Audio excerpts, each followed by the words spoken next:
Hello everybody, Whitney Labrie here, and this week we're going Gothic. What we do in the shadows Gothic, that is. That's something I like to. Lipstick. It's kind of hard talking these things. Okay, you guys, so if you're new to my channel, this is the dollhouse that I'm working on. This is a 15-room dollhouse. This is the room that I just completed with the Wizard of Oz baby room. And now we're going to be jumping all the way down here to the very corner, and we're going to be working on a Gothic dining room. Now, I am obviously going to do this dining room inspired by what we do in the shadows, the show and movie. However, if you are not a fan of the show or haven't watched it, do not worry, because we're still going to be doing some really fun things, and it really will not matter if you've seen the show or not to appreciate this dollhouse and this space. So let's take a look at the room itself. This is how I acquired this space. It has this really great red and gold embossed wallpaper, and really there's not a ton of damage to the wallpaper, just a little peeling here and there. This ceiling here has this really great embellishment, and you can see that whoever painted it kind of did maybe 2 different colors up there on the ceiling. You can see the brush strokes, not awful. All right, and it's got a couple entries into this room. You can see this one goes to nothing. There's my hand. It just leads to the back of the dollhouse. Then it has this rug right here. Not a bad rug. It's got some bunny rabbits on it. Then we have this rail across the entire length of the room. At first I thought it was one of those Victorian picture hangers, but it's kind of thick, and I don't think the pictures would actually lean the way they were supposed to, so maybe it's a shelf. Then I have this really great picture window here that we are going to be adding some stuff to later. And so let's go ahead and remove that rug and take a look at the floors. So these are real wood floors. It looks like they were a little short on the wood, and so they did a little bit of a lineup on the side that's not that great. And then there is a lot of dust and spider webs. And then we've got this amazing chandelier here. It does look like it's handmade. It does not light up, but it does look like it maybe had candles in it at one time. This door leads to the entranceway of the dollhouse, which we'll get to in another episode. So I think this is going to be a really fun room. I'm going to completely gut out everything and start fresh. No, I'm just kidding. I'm not going to do that. It's basically perfect the way that it is. There's lots and lots of dust in here. It's quite gross, actually, some old dead spiders. And, you know, I don't mind a little dust, but I do prefer my own dust. So, I mean, I'm going to go ahead and clean some of that out.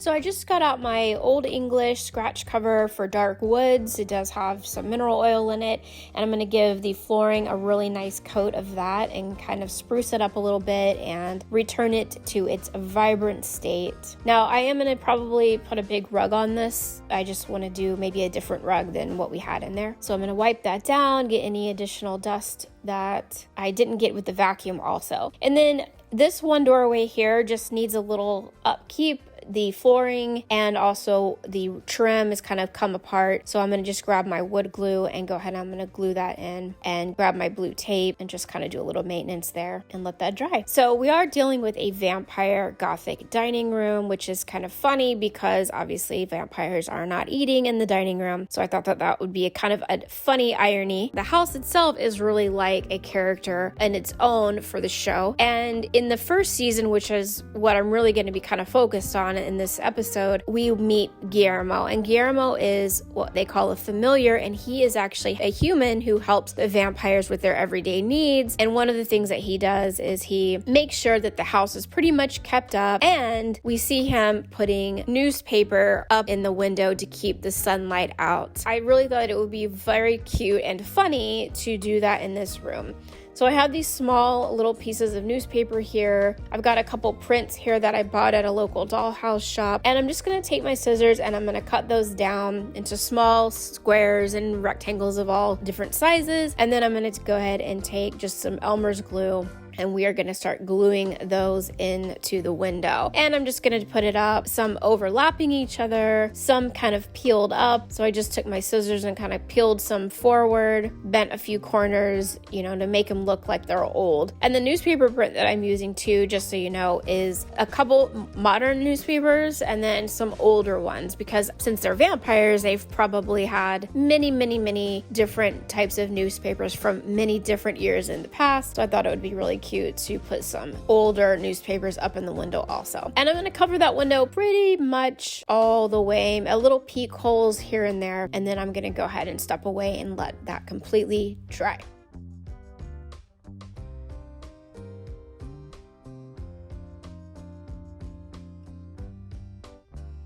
While that dries, I thought that I would kind of highlight these top embellishments above the door with a little bit of a color called champagne.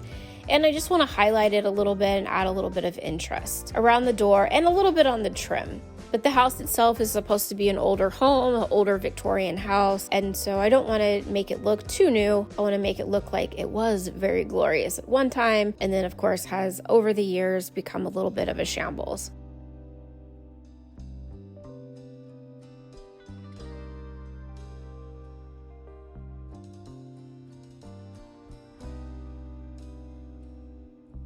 Okay, and then once that newspaper print is dried in the window, I'm gonna go ahead and take a little bit of brown and just a hint of like an ochre color or harvest gold color and kind of mix them up and water them down quite a bit. And then I'm just gonna slap that paint right up on that newspaper. And I really wanna do it in such a way that it's very uneven and allow that to dry and get kind of crispy, because I want it to look like old newspaper that's been up there for quite some time that has become nice and crispy from the sun. Okay, and then what I want to do now is make some very gaudy, very Gothic looking curtains, but I want to do them very easily, and I do not want to sew because guess what? I don't really sew. So I'm going to head on over to the hobby store and take a look at some ribbon. Now, a few months ago, I did a mockumentary, a true crime mockumentary, and for that dollhouse, I actually did a lot of very Victorian looking curtains, and what I had used was velvet ribbon. So I'm going to grab of all these beautiful colors. It was hard to decide. I almost did black and I almost did a dark green. I think both of those would have worked as well. But eventually I just settled on a deep red here because I'll do a red on red combination in the space. And then I bought this gold trim, and I also bought these inexpensive gold tassels. Okay, so basically here's the plan. I want to have two really long Gothic style curtains over this window here. And then what I'd like to do also is balance the room by also creating an additional set of curtains over this door. And I'd like for them to drape down to the floor and look similar, but I think the top panel are going to be two different sizes to accommodate the wall space. So first things first, I measured out the windows, the width and the height, and I'm going to cut 3 pieces of ribbon, one for each panel that'll be hanging down and one for the top panel. So this piece of balsa wood right here is what I'm going to use for the interior of my top panel, and it's also going to be what I adhere the 2 side panels to. So first I just want to make sure that I have cut enough ribbon where I can completely encase this, and the reason I'm doing it that way is so that if you do happen to see it from behind, you won't see the wood. The next thing I'm going to do is just glue the 2 sides over. So you can see that you can see the wood, but the sides are covered. And then I'm going to go ahead and take my drapes, the part that hangs down, and go ahead and glue them to my piece of balsa wood and then fold over the top so that the wood is completely concealed and it looks like a nice little Christmas package. And you can see here that I'm just using my glue gun. Whatever glue you want to use is really up to you. I'm doing it this way because I know that it's quick and I know that it's fast. You can use whatever fabric glue that you want to use, or you can use iron-on glue. You can use any kind of glue that you want to use. The next thing I'm going to do is take my gold trim, and I'm going to go ahead and trim out the top part of that panel. Now for the other side, the panel is larger, so I'm actually going to do 2 trims, and you'll see that here in a little bit. I am wrapping the trim around the back side, just on the ends though, not fully. Once that is in place, I'm taking that same gold trim and I'm going to make tie backs with it. I'm not gluing the tie backs directly to the curtains because I want to be able to adjust them once the curtains have been installed, and so you'll see that I'm just going to take a piece of that trim, bend it around and glue it, and then I'm going to wrap my curtain through it and push up on the tie back to put it in place.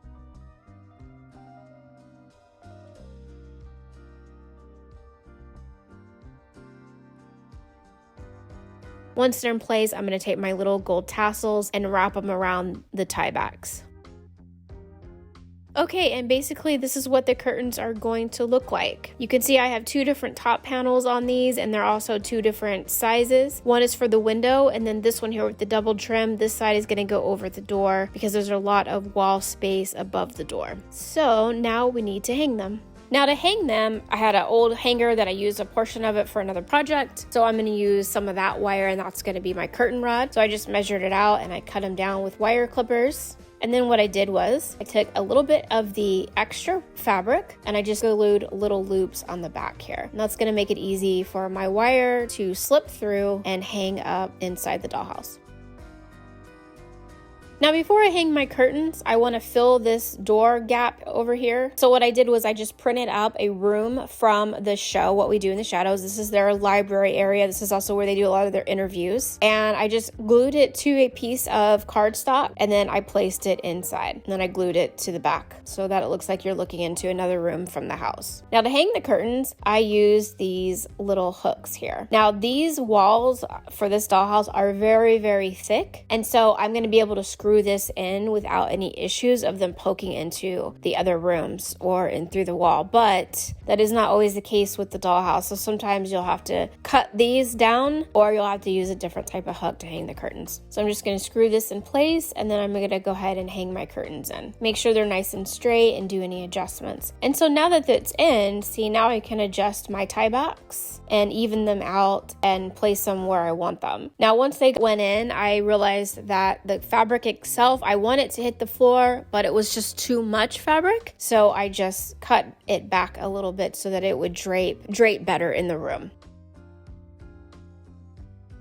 I also found this amazing rug right here. It's huge. It has all the right colors. Now this is going to be the rug that goes in the room, but we're going to pack it. Believe me when I tell you that. This room's going to be packed with all sorts of fun stuff. So there it is. I'm absolutely loving the drama of this room. It for sure feels like a Gothic vampire room. And now what we need to do, of course, is add a ton of fun things, a lot of accessories. And of course, as I said, this room will definitely be packed. I also want to add a fireplace. And then I have some other really fun stuff coming that I can't wait to show you, including a really great coffin. So that's going to be awesome.